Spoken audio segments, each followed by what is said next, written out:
Hey guys, Coach Seán here, and welcome to another episode of the Coach Seán Fitness Podcast. And with the Dublin City Marathon on this weekend, is there really anything else I could have talked about in this episode? Considering I ran two of them before, and instead of blabbing on about the last two marathons I ran and the litany of mistakes I made, I never say a litany.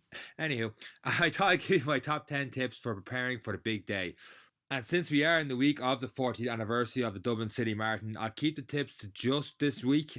So we're not going to be talking about a 16-week training plan and increasing your running by 10% or doing long runs should only be 30% of your total volume in the week, blah, blah, because that's going to be no use to anybody right now that could be listening to this podcast that's doing the marathon this weekend. So we're going to be talking about my top 10 tips that I've learned from my mistakes for the marathon, and hopefully it'll help somebody out there listening to this week's podcast. The first one is to take in the pre-race atmosphere of the expo this weekend when you're collecting your number, be it on the Friday or the Saturday. You've done the hard work for the training for the event. The tasks are hand on Sunday, but that doesn't mean you can't enjoy the events leading up to it. Making time to explore the expo and taking in the atmosphere, but don't be tempted to try out new things in the day of the race. There's all different, equipment there, all these different gels and different things like that be sold to you, and be like, okay, if I can get those gels, I'll be able to go a little bit faster for the event. But the problem is, if you haven't used those gels before and you start loading up on a lot of them, while you're in the race, your body might have a bad reaction to it. Next thing you're looking for one of those portaloos as you're going along, because when you gotta go, and it could totally mess up your system. There's going to be gels on the race anyway at mile 16 and mile 22, I think. There's Lucasade stations as well, and especially this is your first one. The amount of people, I know that got to me, was the amount of people that watch and have different jellies and stuff there throughout the event. You're not going to be stuck. Now, it mightn't be harm having one or two gels on you, but just be careful on taking a load of gels if you have not used gels in your training so far. So, just to clarify, I'm not saying gels are bad. They can be very good for you, but you should have been using them leading up to the event if you plan them using them in the marathon, so your body can adjust to them. The second thing, speaking of the expo and the clothes, is to wear clothes and runners that you're used to running in. So buying a new pair of runners this week is completely out of the question. Breaking them in on the day of the marathon, not totally smart. When it comes to clothes, don't wear cotton, because you're going to be running for a long time, and even though it might be cold Sunday morning, you're going to warm up pretty fast. It's going to get heavy. It's going to get sweaty. It's not going to be comfortable to run in. So you're definitely going to need a tech tee. You might get away with a new tech tee on Sunday, but why chance it?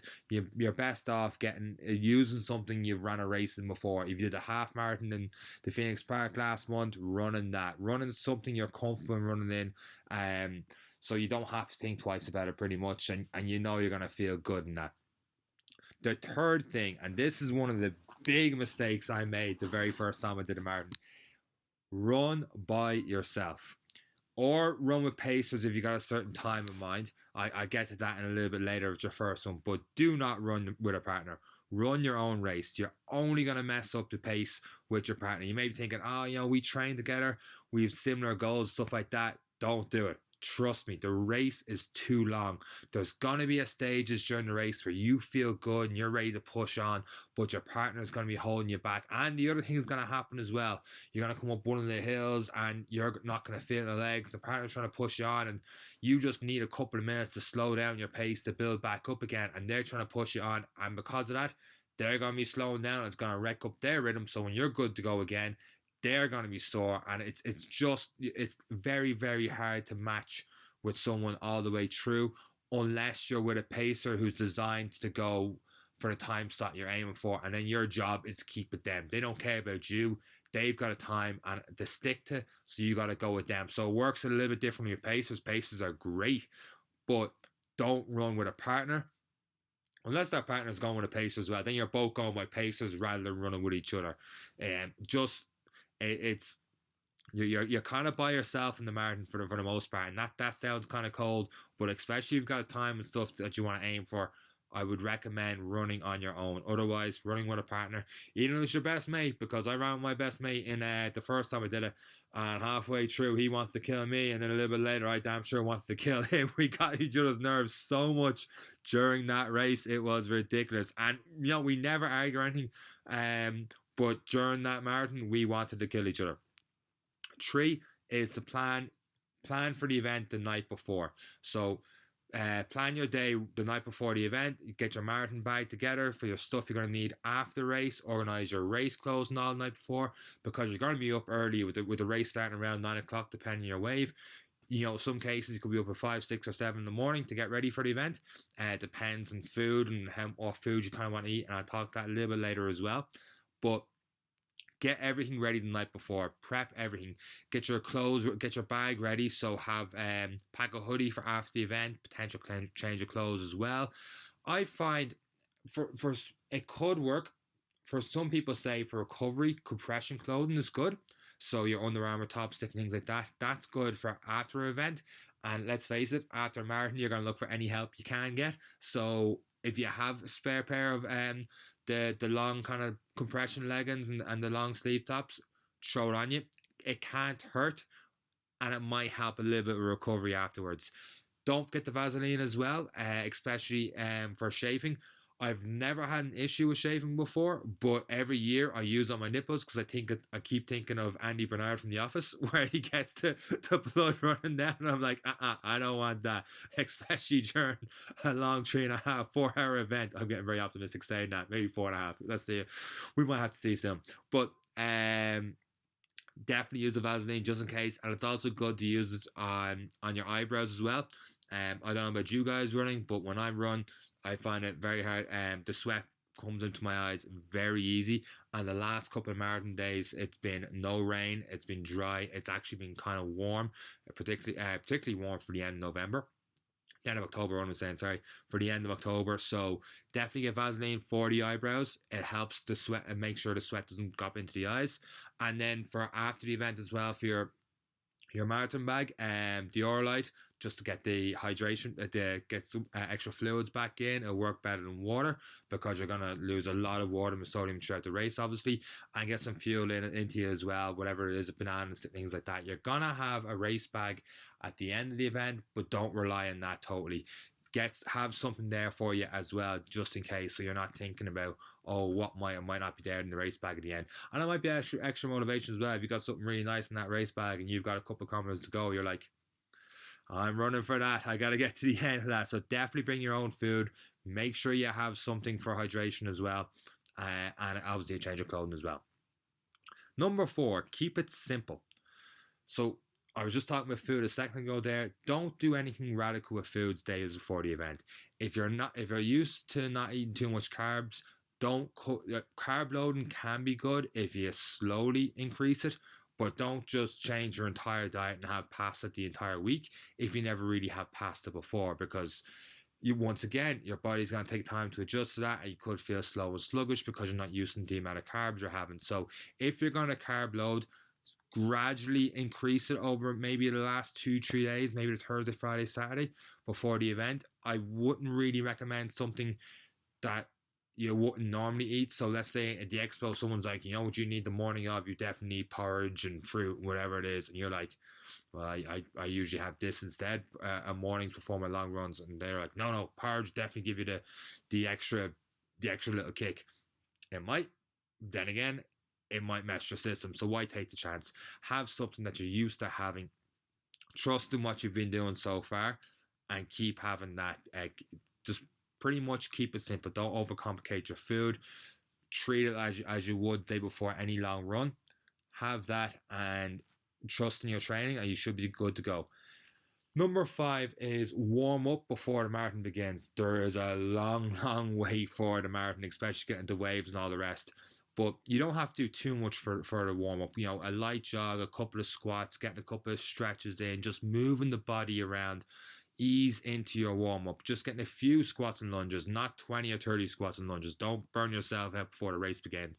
And please don't do loads of squat jumps before the race begins. I've seen that in different 10Ks and half marathon races where they have like a hype man. They're saying, getting people pumped up for it, and they get them to do squats. And then like 30 seconds into it, they're like, right, let's start doing squat jumps. And I'm like, no.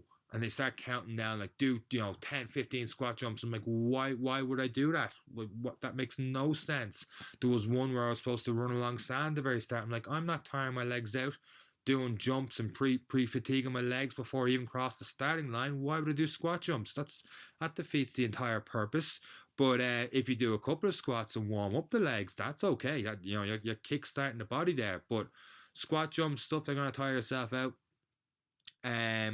I would ease off on that. Now, if you're used to doing squat jumps as a ritual before the marathon, throw in 3 to 5 squat jumps at the end, maybe just loosen out a little bit. That might help. But don't start doing 30 seconds of squat jumps before a marathon. Please don't do that. And speaking of warming up, this is another mistake I made. The first year I went down, I was freezing. Now, I heard this advice so many times in the expo the year later. I don't know, I wasn't paying attention the first year. I don't know what happened. But wear a hoodie going down to the event. There is when there's a load of clothes left afterwards on the side of the road. They're all donated to charity. So if you have an old hoodie or something, throw it on. Don't feel free to throw it on the side of the road. The first year I saw, like, that's a disgrace, just all those clothes getting binned or whatever. But you're told that those clothes get donated to charity. So if you're nice and warm, because you are going to be waiting around at least 45 minutes to an hour, if not longer in some cases, for you to start, and even longer again if you're in the later waves. So you got to keep warm. Some people wear bin bags as well around their body, but if you have an old hoodie, just bring the old hoodie. You're going to be thankful for it. And also, if it does feel cold that morning, don't wear a long sleeve tech t-shirt. You're going to feel like wearing one, because you feel cold. You're like, oh, I'm going to keep myself warm, especially start a race. But as that race progresses, you're going to feel really, really warm. And you're going to wish you wore a t-shirt. So just grin and bear at the start. Wear the tech t-shirt. You will warm up and you will feel good. You don't want to feel too warm doing the marathon.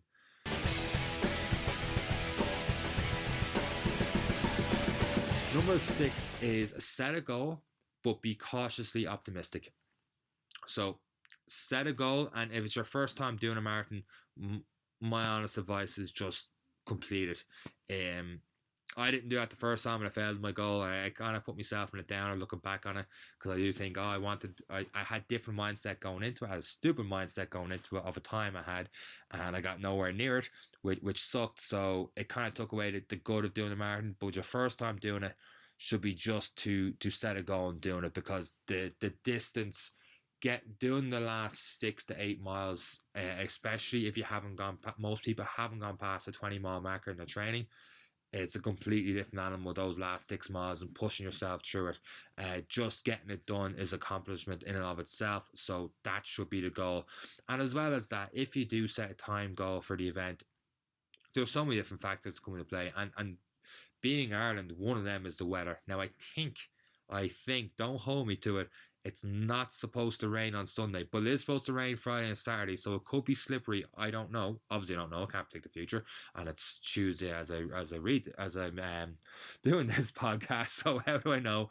But if it's slippy, that's going to affect your time. If it's absolutely lashing rain and it's very windy, that's going to affect your time. There's nothing you can really do about it. So set a goal, but be cautiously optimistic about it.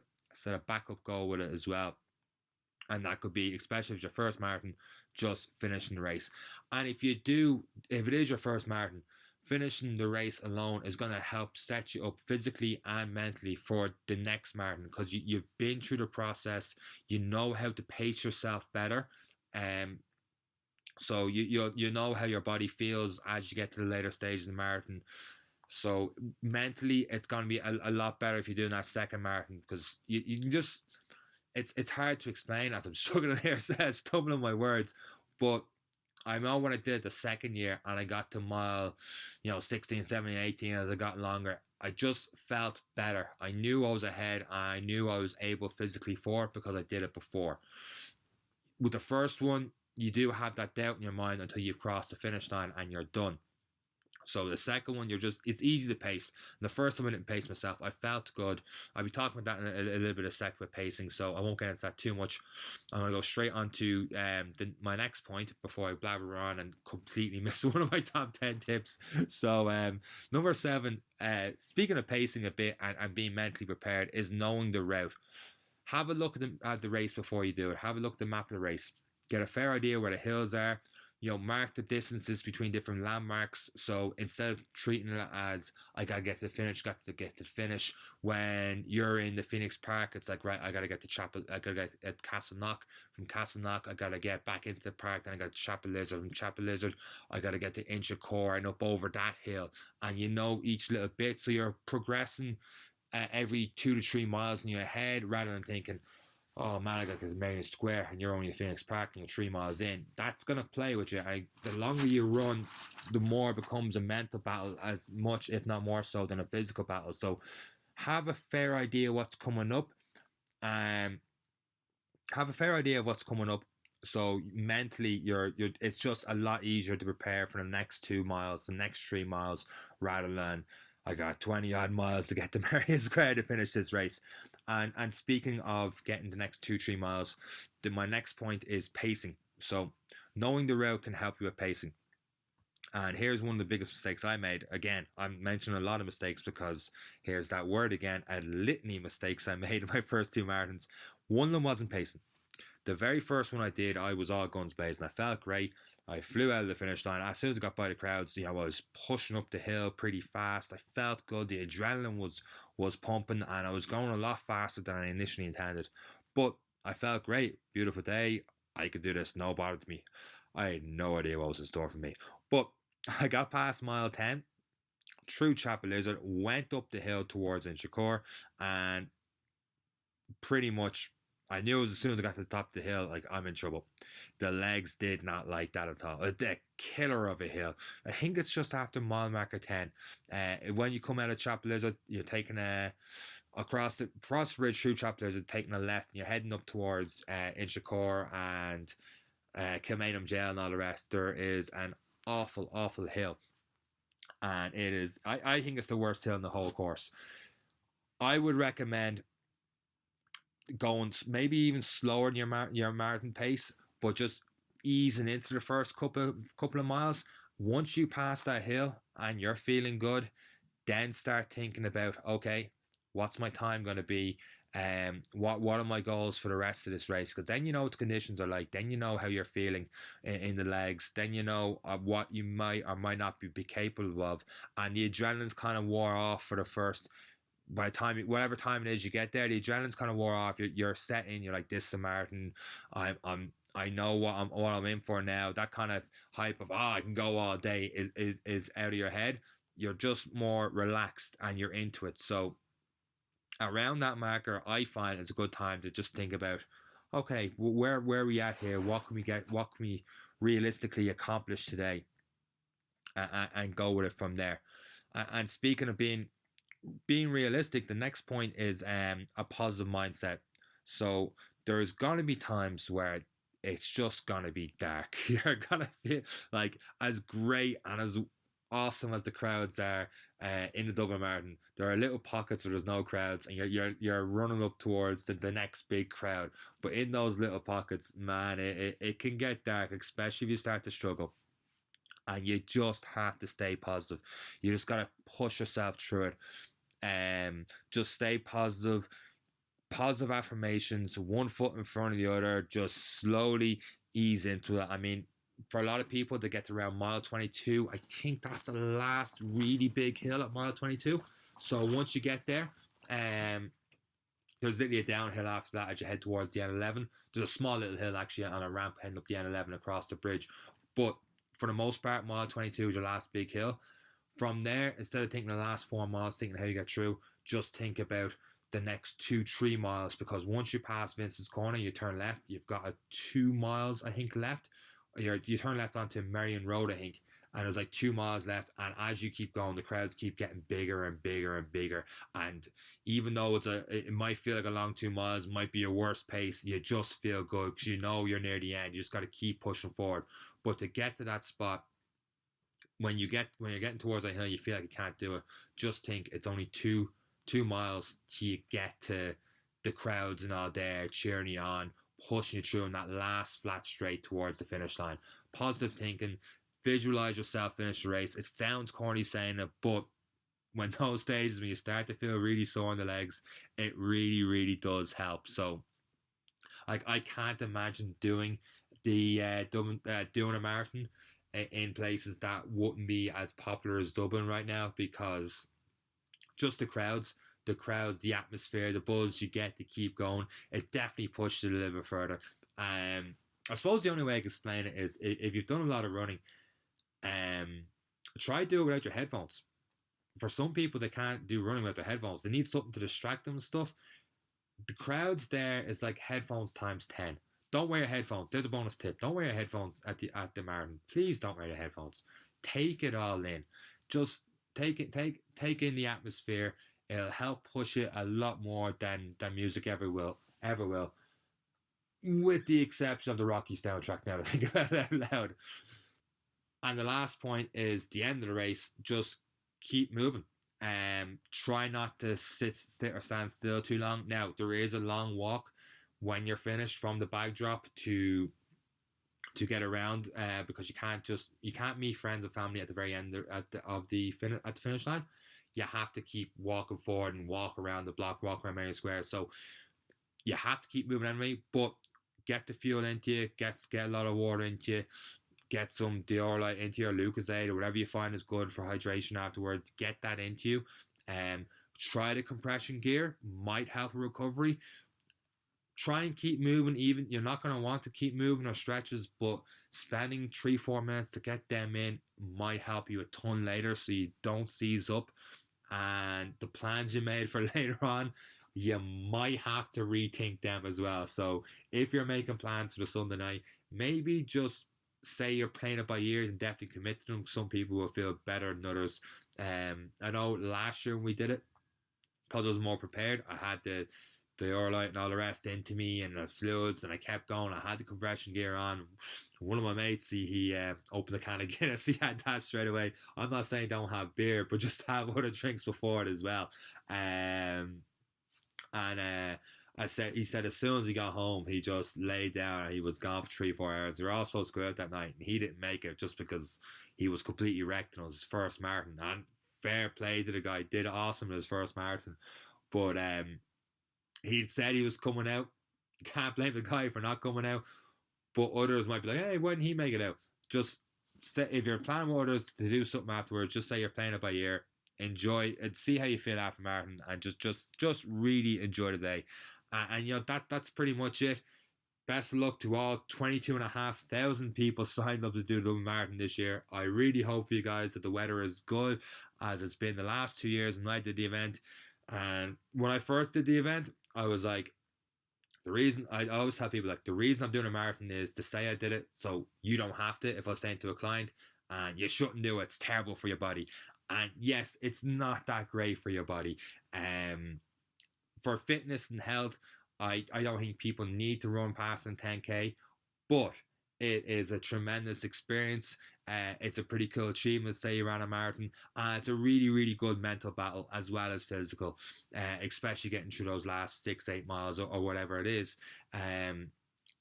If you are going to do a marathon, obviously, you know, I recommend do a lot of cross training with it, a lot of strength training beforehand to limit the injuries as much as you can. I've tried to do that this year because I couldn't help myself. A lot of people know already. I couldn't help myself because it was the 40th anniversary and they had the extra 2,500 tickets in July. I got like, oh, should I? And of course, I went online. I was lucky enough to get tickets. So I'm doing it Sunday as well. That's why I'm really hoping the weather is good. So best of luck to 22,499 of you. And myself, 499, and myself as well, doing the marathon this Sunday. Hopefully it's a great day. We'll see how it goes. hopefully I paid attention to this list myself so I don't do too poorly in it. And with that said, I'm going off now, do a light run and slowly loosen out the legs myself before Sunday, and that's pretty much all I have for this podcast. Thank you for listening to this week's podcast. Best of luck once again, do the Dublin Marathon on Sunday. If not, hopefully there's better content for you next week, and that's all I gotta say. Take care, guys. Best of luck from Coach Seán. Take care.